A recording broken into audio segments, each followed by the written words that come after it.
For employees of the Portland Public Schools, it's been a year filled with uncertainty after payroll problems left teachers and staff fighting to get what they were owed. Stop everything you are doing until this is fixed. That was Portland High School teacher Brian Dodge back at a December school board meeting, one of the hundreds of employees impacted. The last thing we should have to deal with is the most basic and fundamental piece of our job, which is to get paid on time and in full and accurately.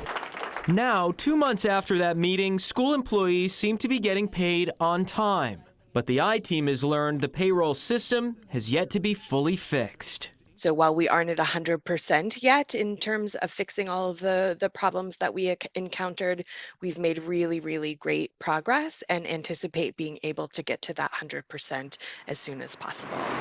Sarah Lentz became Board of Education chair after the issues came to light, but says the district is now trying to find a path forward. I think that we have learned a lot through the course of this payroll situation unfolding.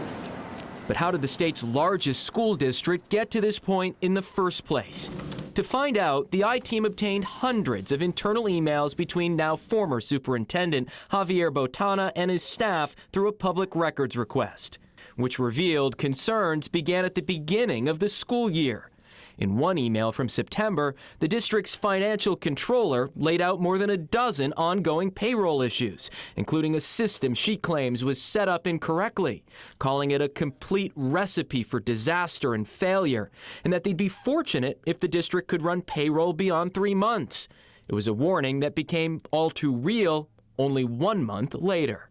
I think that we had, a couple indications that this was a system that needed our attention and focus for several years, and we weren't able to give it that attention and focus, and this was the result. Through emails, the I-Team learned challenges with staffing and turnover, inadequate training, and a computer system failure all played a role in the payroll problems. Could this have been avoided if that investment might have been made back then? I'm not sure that it could have been avoided had things started to change in the summer. I think it needed to start changing way before that. In the end, the payroll issues impacted nearly half of the district's workforce, but the public wouldn't learn that until months after the issues started.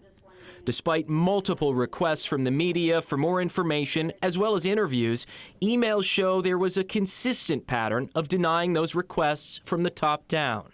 In one email, former Superintendent Botana said he didn't want to speak with CBS 13 about an ongoing payroll issue, instead replying back to the district's communications coordinator that he would be happy to talk about, quote, why you have to jiggle the flusher on the upstairs women's toilet to make it stop. In another from November, Botana downplayed the ongoing issues in a proposed statement to the Portland Press-Herald and suggested not sending it until the end of the day as to not give the reporter time for more questions. Then, after CBS 13 started requesting copies of his emails, Botana wrote to staff and members of the school board to be careful with what they were discussing over email and text, or they may wind up in the newspaper or TV. Do you think there's room for improvement when it comes to transparency from the district itself when it comes to major issues like this? Oh, that's not a tough question at all. 100% we need to be more transparent. And, I think that there's not a person in central office right now that wouldn't say that our communications can be better. As the new board chair, Lentz says she's committed to making sure that happens, especially as the district continues to work out issues with the current system while simultaneously preparing to outsource payroll altogether by next school year. I think that is a huge part of our work moving forward, is to be more communicative, to be more transparent.